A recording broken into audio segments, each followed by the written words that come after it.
عظیم مفکر و معلم قرآن غلام احمد پرویز صاحب کی شعراء آفاق شاہکار تصنیف کتاب التقدیر کا 14واں باب، جس کا عنوان ہے یغفر لمن یشاء ویعذب من یشاء، یعنی جسے چاہے عذاب دے، جسے چاہے بخش دے، پیش خدمت ہے۔ بسم اللہ الرحمن الرحیم۔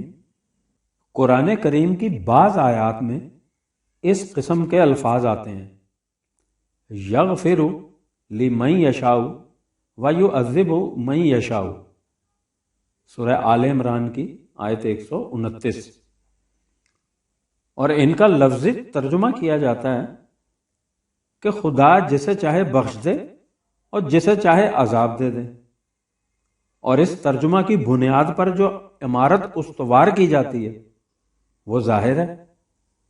سلسلہ رشد و ہدایت اور قانون مکافات عمل کا آخری نتیجہ یا محصول عذاب و مغفرت ہے، اور اگر اس کی بھی یہی صورت ہے کہ اس کے لیے نہ کوئی اصول مقرر ہے نہ کوئی قاعدہ اور قانون، وہ جسے چاہے عذاب دے دیں، جسے چاہے بخش دیں، تو اس سارے سلسلہ کی ضرورت کیا ہے؟ یہ تو سادی کے الفاظ میں مزاج شاہاں والی بات ہو گئی، گاہے بسلام برنجند و گاہے بدشنام خلت ببخشند، کہ اگر موڈ خراب ہوا تو سلام کے جواب میں تھپڑ رسید کر دیا، موڈ اچھا ہوا تو گالی دینے والے کو جاگیر بخش دی۔ ظاہر ہے کہ یہ انداز خدا کے نہیں ہو سکتے، لہذا ہمیں یہ دیکھنا چاہیے کہ قرآن کریم سے اس باب میں کیا رہنمائی ملتی ہے۔ عذاب و مغفرت کے معنی۔ جب ہم عذاب کا لفظ بولتے ہیں تو ہمارے ذہن میں جہنم کا نقشہ آ جاتا ہے، جس میں گنہگار عذاب علیم میں مبتلا دکھائی دیتے ہیں۔ جہنم برحق ہے اور اس کا عذاب بھی حقیقت، لیکن قرآن کریم کی روح سے عذاب جہنم تک ہی محدود و مختص نہیں، انسان کی ہر غلط روش کے نقصان رساں نتیجے کا نام عذاب ہے، جو دنیا میں بھی سامنے آ سکتا ہے اور آخرت میں بھی۔ ان نتائج کی شکلیں مختلف ہوتی ہیں، حتیٰ کہ قرآن کریم نے مجرم کی اس سزا کو بھی جو اسے عدالت سے ملتی ہے عذاب کہہ کر پکارا ہے۔ جہاں تک مغفرت کا تعلق ہے، اس کے معنی بھی بخش دینے کے نہیں، مادہ کے اعتبار سے اس لفظ کے معنی ہے سامان حفاظت بہم پہنچانا۔ ہم قانون مکافات عمل سے متعلق چوتھے باب میں دیکھ چکے ہیں کہ عمل اور اس کے نتیجہ کے محسوس شکل میں سامنے آنے کے درمیان مہلت کا وقفہ ہوتا ہے۔ اس مہلت کے وقفہ میں اگر انسان ایسے یعنی اچھے کام کر لے جن سے اس نقصان کا ازالہ ہو جائے جو اس کے غلط عمل کی وجہ سے واقع ہونا تھا، تو وہ اس نقصان سے بچ جاتا ہے، اسے مغفرت کہتے ہیں۔ ان امور کی تفصیل میری کتاب جہان فردہ میں ملے گی۔ عذاب غلط اعمال کے نتیجے کا نام ہے۔ اب ہم دیکھتے ہیں کہ عذاب کس طرح وارد ہوتا ہے اور وہ کون لوگ ہیں جو اس کے مورد ہوتے ہیں۔ سورہ مائدہ میں یہودیوں کے جرائم کا ذکر کرنے کے بعد کہا گیا ہے لِبِئْسَ مَا قَدَّمَتْ لَهُمْ أَنفُسُهُمْ أَن سَخِطَ اللَّهُ عَلَيْهِمْ وَفِي الْعَذَابِ هُمْ خَالِدُونَ، آیت نمبر 80 میں، کہ جو کچھ انہوں نے اپنے لیے پہلے بھیجا ہے وہ بہت برا ہے، اس سے یہ خدا کے غضب کے مستحق قرار پا چکے ہیں، اور اسی کی وجہ سے یہ عذاب میں مبتلا رہیں گے۔ ما قدمت کی تشریح پہلے سامنے آ چکی ہے۔ اس کے معنی انسان کے وہ اعمال ہوتے ہیں جن کا نتیجہ ہنوز سامنے نہیں آیا ہوتا۔ اس آیت سے واضح ہے کہ عذاب انسانوں کے اپنے اعمال ہی کا نتیجہ ہوتا ہے۔ سورہ آل عمران میں یہودیوں کے ان جرائم کا تذکرہ کیا گیا ہے جن کی وجہ سے وہ مستحق عذاب قرار پائے، یعنی قوانین خداوندی سے انکار و سرکشی، انبیاء کا ناحق قتل اور ان لوگوں کا قتل جو حق و انصاف کا حکم دیتے تھے۔ اس کے بعد ہے فَبَشِّرْهُمْ بِعَذَابٍ أَلِيمٍ، یہ اے رسول صلی اللہ علیہ وسلم تو انہیں الم انگیز عذاب سے آگاہ کر دے۔ اس سورہ میں ذرا آگے چل کر ہے فَأَمَّا الَّذِينَ كَفَرُوا فَأُعَذِّبُهُمْ عَذَابًا شَدِيدًا فِي الدُّنْيَا وَالْآخِرَةِ، آیت نمبر 56۔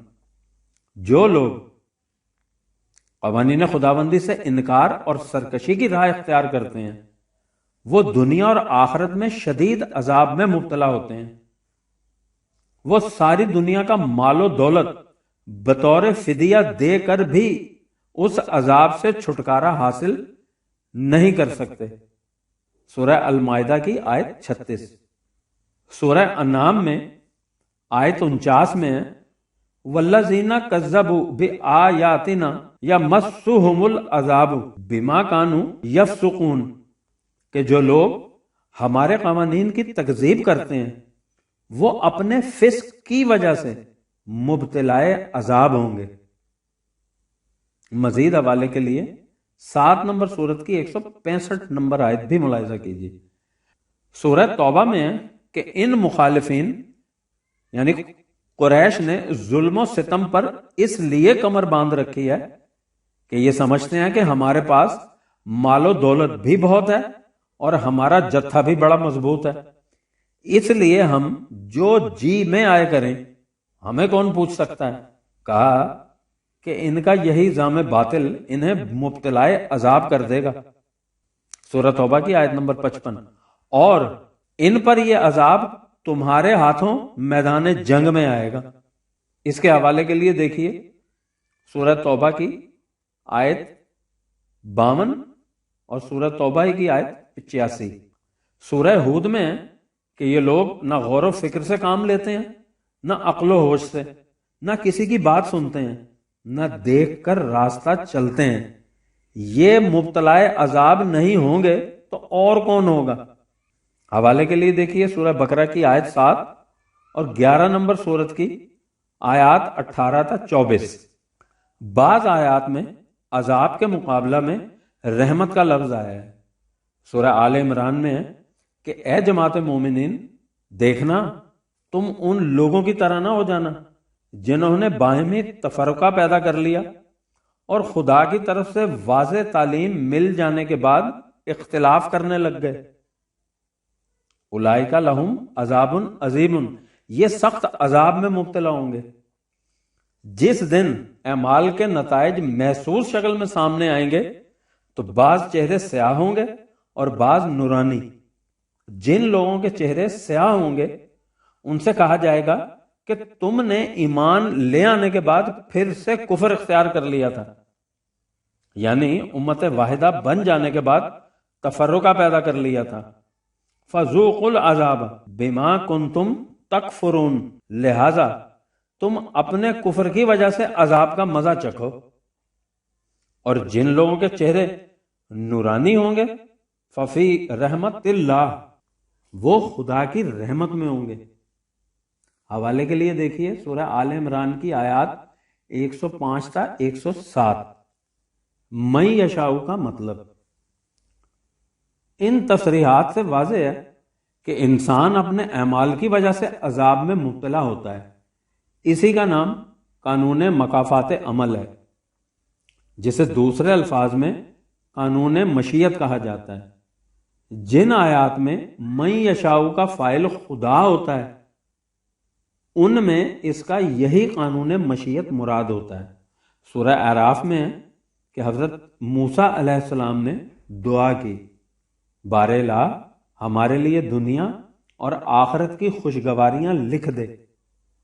خدا نے جواب میں کہا کہ عذابی اصیب بہ من اشاء ورحمتی وسعت کل شیء، تم میرے عذاب سے ڈرتے ہو اور اس سے محفوظ رہنا چاہتے ہو تو اسے سمجھ لو کہ میرا عذاب تو میرے قانون مشیت کے مطابق وارد ہوتا ہے، یہ نہیں کہ ہم یوں ہی اندھا دھند جسے چاہیں مبتلا عذاب کر دیتے ہیں۔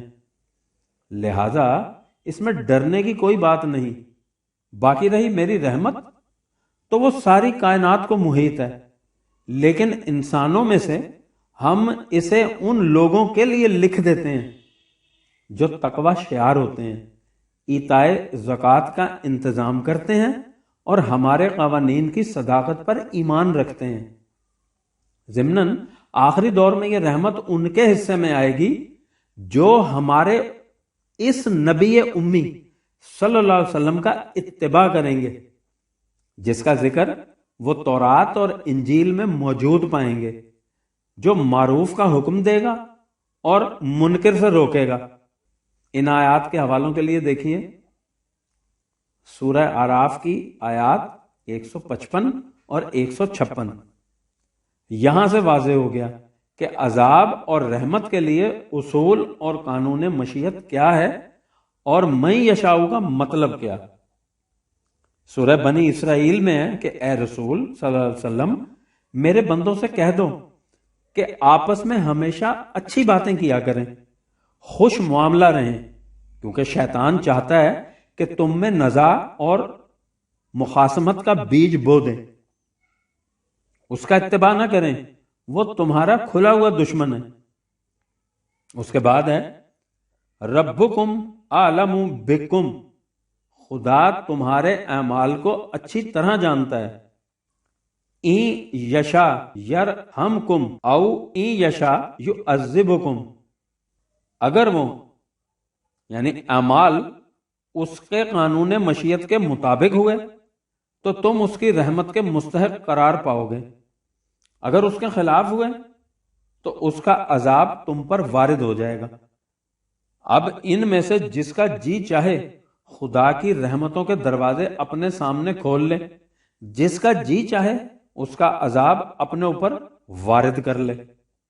وما ارسلناک علیہم وکیلا، 17 نمبر سورت کی آیت 54 کہ اے رسول صلی اللہ علیہ وسلم ہم نے تمہیں ان پر داروغہ بنا کر نہیں بھیجا کہ انہیں زبردستی سیدھے راستے پر چلاؤ تاکہ ان پر خدا کی رحمتوں کا سایہ رہے۔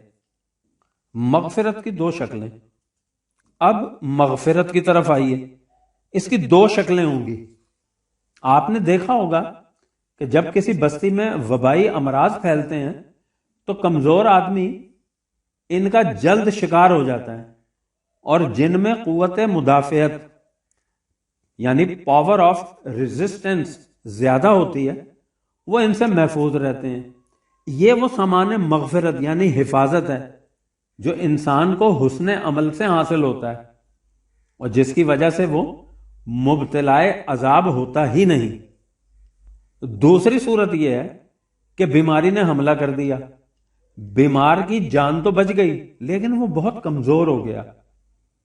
اس پر معالج اس کے لیے ایسی دوائیاں اور غذا تجویز کرتے ہیں جن سے اس کی کھوئی ہوئی قوت عود کر آئے، بلکہ وہ پہلے سے بھی زیادہ طاقتور ہو جائے تاکہ اس پر مرض دوبارہ حملہ نہ کرے۔ یہ مغفرت کی دوسری شکل ہے، یہ توبہ سے حاصل ہوتی ہے۔ اس مقام پر توبہ کا قرآنی مفہوم بھی سمجھ لینا ضروری ہے۔ آپ نے کسی گاؤں جانا ہے، راستے میں کوئی دوراہا آیا اور آپ کا قدم غلط سمت کی طرف اٹھ گیا۔ کچھ دور جا کر آپ کو احساس اور علم ہوا کہ راستہ غلط ہے۔ اس مقام پر آپ کیا کریں گے؟ پچھلے پاؤں اس مقام کی طرف لوٹ آئیں گے جہاں سے آپ کا قدم اس غلط راستے کی طرف اٹھا تھا۔ اس مقام پر اس طرح واپس آ جانے کو توبہ کہتے ہیں۔ لیکن اس مقام پر واپس آ جانا ہی تو کافی نہیں، وہاں سے پھر صحیح راستے پر چلنا بھی تو ضروری ہے۔ اسے عمل صالح یعنی صحیح کام سے تعبیر کیا جاتا ہے۔ دیکھیے قرآن کریم اسے کس وضاحت سے بیان کرتا ہے۔ سورہ النساء میں ہے انما التوبۃ علی اللہ للذین یعملون السوء بجہالۃ ثم یتوبون من قریب فاولئک یتوب اللہ علیہم، کہ قانون خدابندی کے مطابق توبہ ان لوگوں کی ہے جو سہون کوئی غلط قدم اٹھا لیں اور اس کے بعد جو ہی اس کا احساس ہو فوراً پیچھے کی طرف لوٹ آئیں، یہ ہیں وہ جن کی طرف خدا بھی لوٹ کر آ جائے گا۔ یہ توبہ کا پہلا قدم ہے۔ اب اگلا قدم ہے فَأَمَّا مَنْ تَابَ وَآمَنَ وَعَمِلَ صَالِحًا فَعَسَىٰ أَن يَكُونَ مِنَ الْمُفْلِحِينَ، 28 نمبر سورت کی 67 نمبر آیت، کہ اس طرح واپس آ جانے کے بعد وہ اس حقیقت پر یقین محکم رکھے کہ سیدھا راستہ کون سا ہے اور الٹا کون سا، اور پھر صحیح راستے پر گامزن ہو جائے، تب توبہ مکمل ہوگی۔ حسنات سے سیئات کا ازالہ ہو جاتا ہے، یہ مغفرت کی دوسری شکل ہوگی۔ اس کے لیے اصول یہ ہے ان الحسنات یذہبن السیئات، 11 نمبر سورت کی آیت 114، کہ یاد رکھو اچھے کاموں کے خوشگوار نتائج غلط کاموں کے نقصانات کا ازالہ کر دیتے ہیں۔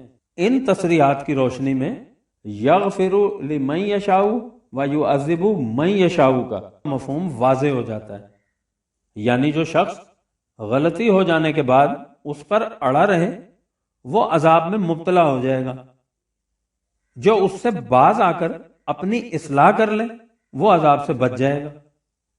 دیکھیے قرآن کریم نے اس حقیقت کی کس طرح وضاحت کی ہے۔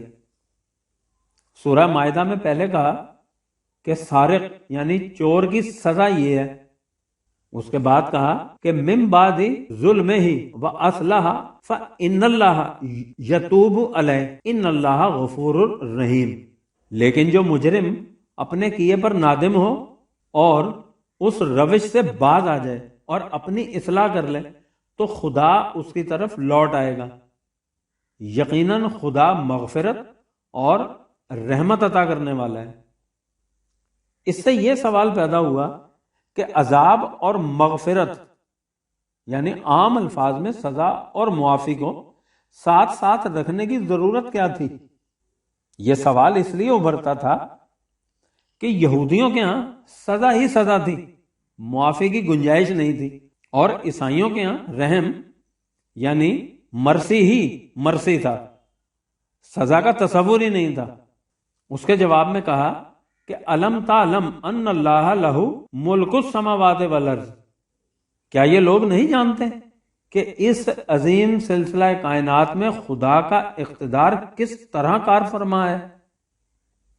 یہ اس کے قوانین مشیت کی روح سے کار فرما ہے۔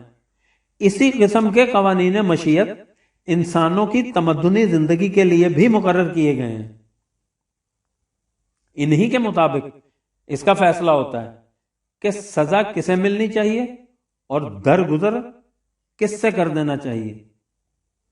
یعذب من یشاء ویغفر لمن یشاء واللہ علی کل شیء قدیر، سورہ المائدہ کی آیات 39 اور 40۔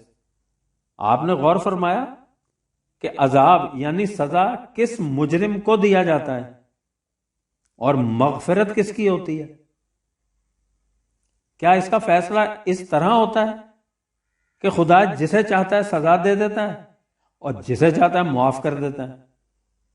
نہیں، اصول یہ بیان ہوا ہے کہ جو مجرم اپنے کیے پر نادم ہو کر اپنی اصلاح کر لے اسے معاف کر دیا جائے، یغفر لمن یشاء، اور جو جرائم سے باز نہ آئے اسے سزا دی جائے، وَيُعَذِّبُ مَن یشاء۔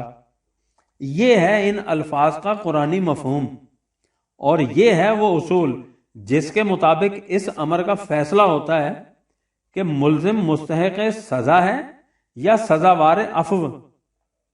اس سلسلہ میں کہا کہ وَإِن تُبْدُوا مَا فِي أَنفُسِكُمْ أَوْ تَخْفُوهُ یحاسبکم بہ اللہ، کہ جو کچھ تمہارے دل میں ہے تم اسے ظاہر کرو یا پوشیدہ رکھو، خدا کے قانون مکافات پر اس کا کچھ اثر نہیں پڑتا، وہ تمام امور کا حساب کر لیتا ہے۔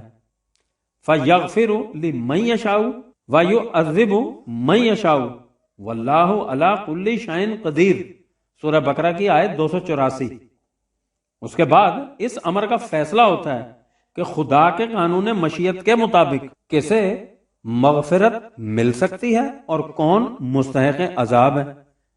دوسری جگہ ہے یعذب من یشاء ویرحم من یشاء والیہ تقلبون، سورہ العنکبوت کی آیت 21، کہ جو شخص خدا کے قانون مشیت کے مطابق سزا بھگتنا چاہے وہ ویسی روش اختیار کر لے، جو مستحق رحمت بننا چاہے وہ ویسے کام کرے۔ خدا کی کوئی چہیتی اولاد نہیں۔ سورہ مائدہ میں ہے کہ یہود اور نصارہ کہتے ہیں کہ ہم خدا کی چہیتی اولاد ہیں، اس لیے ہو نہیں سکتا کہ خدا ہمیں عذاب دے۔ اس کے جواب میں پہلے یہ کہا گیا کہ اگر حقیقت یہی ہے جیسے تم کہتے ہو تو اخروی عذاب کی بات کو چھوڑو، تم یہ بتاؤ کہ اگر تم واقعی اس کی چہیتی اولاد ہو تو فَلِمَ يُعَذِّبُكُمْ بِذُنُوبِكُمْ، خدا تمہارے جرائم کے بدلے تمہیں اس دنیا میں سزا کیوں دیتا ہے؟ اس کے بعد کہا کہ خدا کی کوئی چہیتی اولاد ہے نہ سوتیلی، اس کے ہاں تو مکافات عمل کا قانون مشیت کار فرما ہے جس کا تمام انسانوں پر یکساں اطلاق ہوتا ہے۔ یغفر لمن یشاء ویعذب من یشاء، اسی قانون کے مطابق عذاب اور مغفرت کے فیصلے ہوتے ہیں۔ اس کے بعد کہا کہ وَلِلَّهِ مُلْكُ السَّمَاوَاتِ وَالْأَرْضِ، سورہ المائدہ کی آیت 18۔ اس کی تشریح پہلے کی جا چکی ہے۔ اسی صورت میں یہ واضح کر دیا کہ وَعَدَ اللَّهُ الَّذِينَ آمَنُوا وَعَمِلُوا الصَّالِحَاتِ لَهُم مَّغْفِرَةٌ وَأَجْرٌ عَظِيمٌ، سورہ المائدہ کی آیت 9، کہ جو لوگ ایمان لائیں اور اعمال صالح کریں خدا نے ان سے مغفرت اور اجر عظیم کا وعدہ کر رکھا ہے۔ سورہ فتح میں محمد الرسول اللہ والذین معہ کی خصوصیات کبریٰ اور محاسن جلیلہ گنانے کے بعد کہا کہ اللہ نے ایمان اور اعمال صالح والوں سے مغفرت اور اجر عظیم کا وعدہ کر رکھا ہے۔ 48 نمبر سورت کی 29 نمبر آیت۔ سورہ ہود میں اعمال صالح اور استقامت کا بدلہ مغفرت اور اجر کبیر بتایا گیا ہے 11 نمبر آیت میں۔ اسی کو 33 نمبر سورت کی 35 نمبر آیت میں دہرایا گیا ہے۔ سورہ احزاب میں مسلم مردوں اور عورتوں کی خصوصیات کی فہرست دینے کے بعد کہا ہے اعد اللہ لہم مغفرۃ واجرا عظیما، 35 نمبر آیت، کہ خدا نے ان کے لیے مغفرت اور اجر عظیم تیار کر رکھا ہے۔ اس کے برعکس کہیں کہا ہے کہ شرک سے مغفرت نہیں مل سکتی۔ اس کے حوالے کے لیے دیکھیے سورہ النساء کی آیت 48 اور 116۔ کہیں یہ کہ جو لوگ کفر اور ظلم کے مرتکب ہوں اور اپنی ان حرکات سے باز نہ آئیں انہیں مغفرت نہیں مل سکتی، سورہ النساء کی آیت 168۔ یہ ہے مفہوم یغفر لمن یشاء ویعذب من یشاء کا۔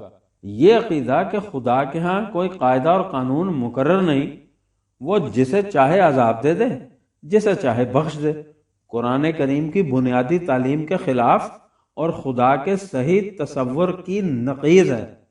دیکھیے وہ کتنے پیارے انداز میں کہتا ہے کہ ما یفعل اللہ بعذابکم ان شکرتم وآمنتم، سورہ النساء کی آیت 147 میں، کہ اگر تم قوانین خداوندی کی صداقت پر ایمان لاؤ اور اس کی نعمتوں کی قدردانی کرو تو اس نے تمہیں عذاب دے کر کیا کرنا ہے؟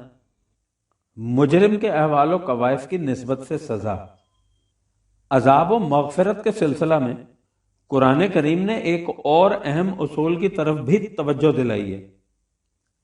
ایک شخص نے ایک مہذب گھرانے میں جنم لیا، اس کی تعلیم و تربیت عمدہ پیمانے پر ہوئی، اس کا ماحول باشعور ہے، وہ قانون سے واقف ہے اور جرائم کے عواقب سے باخبر۔ ایک جرم اس سے سرزد ہوتا ہے، اس کے برعکس اسی جرم کا ارتکاب ایک ایسے شخص سے ہوتا ہے جو جاہل بھی ہے اور گنوار بھی۔ اس کی زندگی ایسے ماحول میں بسر ہوئی ہے جہاں نہ شرافت نفس کا کوئی احساس تھا، نہ جرم سے چنداں ندامت۔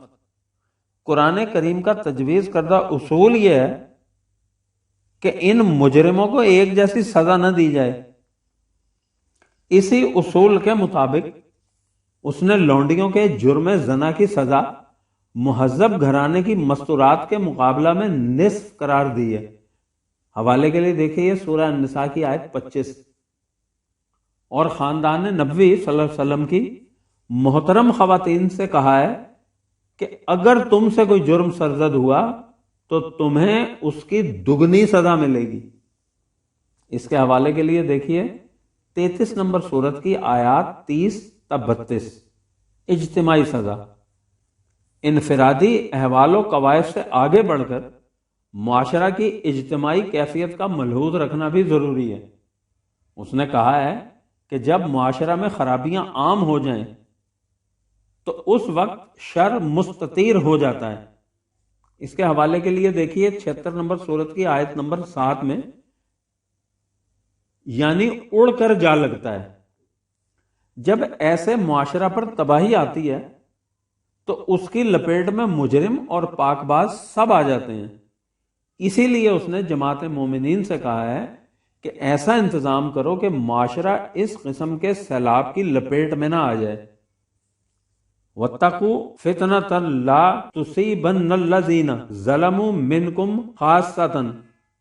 حوالے کے لیے دیکھیے 8 نمبر سورت کی 25 نمبر آیت کہ اس فتنہ کی نگہداشت کرو، اس سے بچنے کی تدبیر کرو کہ جب وہ آ جاتا ہے تو پھر خاص طور پر انہی کو اپنی لپیٹ میں نہیں لیا کرتا جن کے جرائم کی وجہ سے وہ تباہی آئی تھی۔ اس کی زد میں سب آ جاتے ہیں۔ مثلا محکمہ انہار یا تعمیرات کی بددیانتی یا غفلت سے اگر دریا کا بند ٹوٹ جائے تو اس سیلاب سے صرف انہی اہلکاروں کے مکانات منہدم نہیں ہوتے، اس سے بستیوں کی بستیاں غرقاب ہو جاتی ہیں۔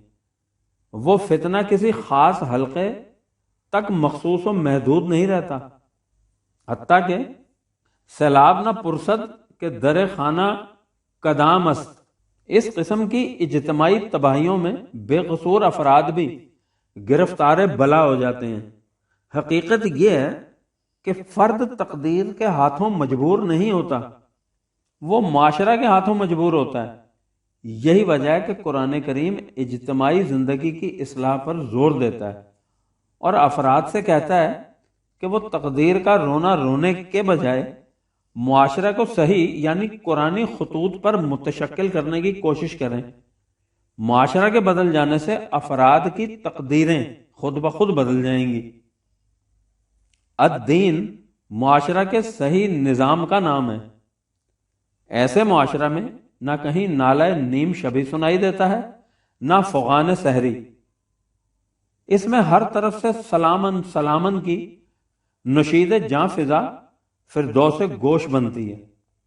بہرحال ہم کہہ یہ رہے تھے کہ عذاب و مغفرت کے ضمن میں قرآن کریم یہ اصول بیان کرتا ہے، اس کے تعین کے لیے فرد کے احوال و قوائف اور معاشرہ کی عمومی حالت کا پیش نظر رکھنا ضروری ہے۔ قرآن کریم نے جہاں یغفر لمن یشاء ویعذب من یشاء سے پہلے یحاسبکم کہا ہے تو اس سے مراد یہی ہے کہ اس کا حساب کرتے وقت خدا کا قانون مکافات اس کا پورا لحاظ رکھتا ہے کہ اس جرم میں فرد اپنے طور پر کس حد تک ذمہ دار ہے اور وہ عناصر کس حد تک ذمہ دار جن پر اسے اختیار نہیں تھا۔ یہی وہ اصول تھا جس کی روح سے حضرت عمر رضی اللہ تعالیٰ عنہ نے اس شخص کے ملازموں کو سزا نہیں دی تھی جو انہیں پیٹ بھر کر کھانا نہیں دیتا تھا اور جس کی وجہ سے انہوں نے چرا کر غلہ کھایا تھا۔ انہوں نے ان کے ملازموں کے بجائے ان کے مالک کو سزا دی تھی۔ اسی طرح انہوں نے قحط کے زمانے میں بھوک مٹانے کی حد تک غلہ چرانے کی سزا موقوف کر دی تھی۔ یغفر لمن یشاء ویعذب من یشاء میں یہ حکمت بھی پوشیدہ ہے، یعنی خدا کا قانون مشیت ان امور کو بھی ملحوظ رکھتا ہے۔ خدا سے بخشش کی دعائیں، اس عقیدہ نے کہ نجات اور مغفرت انسان کے اپنے اعمال سے نہیں ہوتی، یہ خدا کے فضل اور اس کی رحمت پر موقوف ہے، وہ جسے چاہے بخش دے، جسے چاہے عذاب دے۔ اس قوم کو تباہیوں کے کن عمیق غاروں میں دھکیل دیا ہے، اس کا اندازہ نہیں لگایا جا سکتا۔ ان کے ہاں یہ تصور عام ہو گیا کہ بد معاملگیاں اور بد اخلاقیاں جتنی جی چاہے کرو، ہر نماز کے بعد 33 دفعہ استغفر اللہ پڑھ لو اور صبح کی نماز کے بعد اس کی تسبیح پوری کر لو، سب گناہ معاف ہو جاتے ہیں۔ خدا سے ہر وقت بخشش کی دعا مانگتے رہو، وہ غفور الرحیم ہے، تمہیں ضرور بخش دے گا۔ آپ نے غور فرمایا کہ اس بخش دینے کی تہ میں کیا رمز پوشیدہ ہے؟ خدا نے کہا تھا کہ تلکل جنت التی اورثتموہا بما کنتم تعملون، 43 نمبر سورت کی آیت 72 میں، کہ یہ وہ جنت ہے جس کا تمہیں تمہارے اعمال کے بدلے میں مالک بنایا جاتا ہے۔ یعنی قرآن کی روح سے جنت اعمال کے بدلے ملتی ہے، لیکن انہوں نے یہ عقیدہ وضع کر لیا کہ جنت اعمال کے بدلے میں نہیں ملتی، یہ خدا کی بخشش ہے، وہ جسے چاہے بخش دے۔ یعنی ان کے عقیدہ کے مطابق جنت اعمال کے بدلے میں نہیں، خدا سے بخشش کے طور پر ملتی ہے، اس لیے یہ ہر وقت بخشش کی دعائیں مانگتے رہتے ہیں۔ ہم جنت بھی کچھ کرنے سے نہیں بلکہ خیرات کے طور پر لینا چاہتے ہیں۔ اقبال علیہ رحمہ کے الفاظ میں، بہشتے بہرے پاکان حرم است، بہشتے بہرے ارباب ہمم است، بگو ہندی مسلمان را کے خوش باش، بہشتے فی سبیل اللہ ہم است۔ یہ گداگروں کی قوم بہشت بھی فی سبیل اللہ لینا چاہتی ہے، حالانکہ بہشتے کہ خدائے بتو بخشند ہما ہیچ، تا جزائے عمل تست چنا چیزیں ہست۔ یہ اس قوم کی کیفیت ہے جس کے خدا نے کہا تھا کہ ام حسبتم ان تدخلوا الجنت، سورہ بقرہ کی آیت 214 میں، کہ کیا تم یہ خیال کیے بیٹھے ہو کہ تم یوں ہی جنت میں داخل ہو جاؤ گے، حالانکہ تم ابھی تک ان جاں گسل منازل سے گزرے ہی نہیں جن سے امم سابقہ گزر چکی ہیں۔ انہیں مخالفین کے مقابلہ میں اس قدر زہرہ گداز مصائب و تصادمات کا سامنا کرنا پڑا کہ ان کے پاؤں تلے سے زمین ہل گئی، اور خود رسول صلی اللہ علیہ وسلم اور اس کے ساتھی پکار اٹھے کہ بارے لا، تیری نصرت کب آئے گی؟ اس وقت انہیں یہ خوشخبری دی گئی کہ گھبراؤ نہیں، خدا کی نصرت بہت جلد آ جائے گی۔ اس کے حوالے کے لیے دیکھیے سورہ بقرہ کی آیت 214۔ یہ ان کے خدا نے کہا تھا اور ان کے رسول صلی اللہ علیہ وسلم نے فرمایا تھا، جنت تلواروں کے سائے میں ہے، اور اسی قوم کی اب حالت یہ ہے کہ یہ جنت بھیک کے طور پر مانگتی ہے۔ یا للعجب، دیکھا میں یشاؤ کے غلط مفہوم نے قوم کو کہاں سے کہاں پہنچا دیا ہے۔ یہی نہیں بلکہ یہ قوم اب اپنے گناہگار ہونے پر فخر کرتی ہے۔ ان کے ہاں بڑے بڑے پیشوایان مذہب تک اپنے ناموں کے ساتھ آسی پر معاصی اور مذنب جیسے الفاظ لکھتے ہیں، اگرچہ کہا یہ جاتا ہے کہ یہ الفاظ از رہے انکسار لکھے جاتے ہیں، لیکن نفسیات کے طالب علم جانتے ہیں کہ اس انکسار کی تہ میں فخر کا جذبہ مثمر ہوتا ہے۔ آسی کے معنی مجرم ہے۔ سوچئے کہ جو لوگ اپنے آپ کو مجرم کہتے ہوئے شرمائے نہیں، ان کے ہاں جرم کا ارتکاب وجہ ندامت کس طرح ہو سکتا ہے؟ جرم کا وجہ ندامت ہونا تو ایک طرف، ان کا عقیدہ یہ ہے کہ جرم کا مرتکب نہ ہونا بہت بڑے گناہ کی بات ہے۔ یہ بات آپ کے لیے شاید وجہ تعجب ہو اور آپ غالباً اسے باور کرنے کے لیے بھی تیار نہ ہوں، لیکن ہے یہ حقیقت۔ حدیث کی 2 کتابوں کو صحیحین کہا جاتا ہے، یعنی صحیح ترین کتابیں۔ ان میں ایک بخاری ہے اور دوسری مسلم۔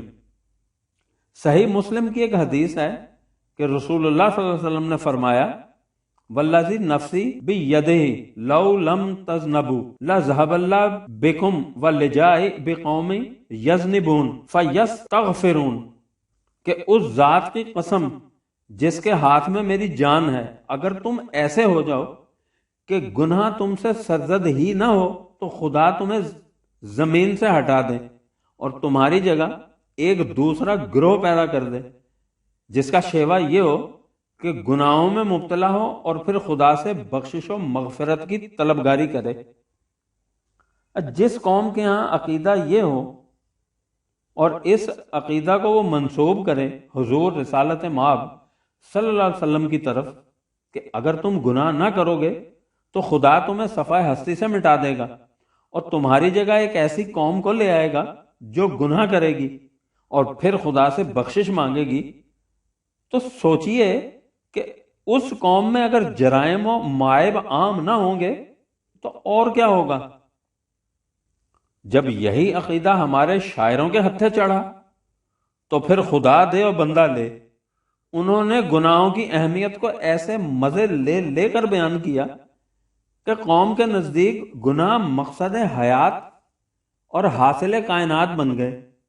کہیں کہا گیا کہ میرے گناہ زیادہ ہیں یا تیری رحمت، الہی تو ہی بتا دے حساب کر کے مجھے۔ دوسرا آگے بڑھا تو اس نے کہا، نصیب ماست بہشت اے خدا شناس برو کہ مستحق کرامت گناہ گاراں اند۔ فارسی اور اردو کے بعد پنجابی کی باری آئی تو شاعر 2 قدم اور آگے بڑھ گیا اور کہا کہ اوتھے کی پرواہ اے راقب اوتھے بے پرواہیاں، پھڑ لے عملہ والیاں نو چھڑ دے اوگن ہار نو، کہ اے راقب خدا بڑا بے پرواہ ہے۔ اس کی بے پرواہیوں کا عالم یہ ہے کہ وہاں نیکوکار پکڑے جاتے ہیں اور گناہگار چھوٹ جاتے ہیں، اور ارباب تصوف کو تو اس قسم کا موقع خدا دے۔ انہوں نے اس باب میں کیا کیا نقش آرائیاں کی ہیں، اس کا اندازہ وہی لوگ کر سکتے ہیں جن کی نظروں سے تصوف کا لٹریچر گزرا ہے۔ مثلا ایک حضرت صاحب فرماتے ہیں کہ ایک زاہد مرتاز نے جنگل میں 12 برس تک بیٹھ کر خدا کی عبادت کی۔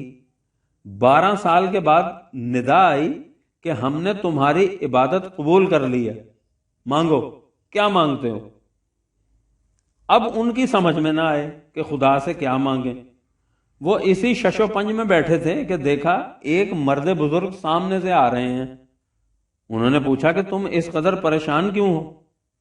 جب انہوں نے بات بتائی تو اس بزرگ نے کہا کہ اس کا جواب بہت آسان ہے، تم نے 12 سال تک عبادت کی ہے، کہو کہ مجھے عدل چاہیے۔ چنانچہ انہوں نے خدا سے کہا کہ میں عدل چاہتا ہوں۔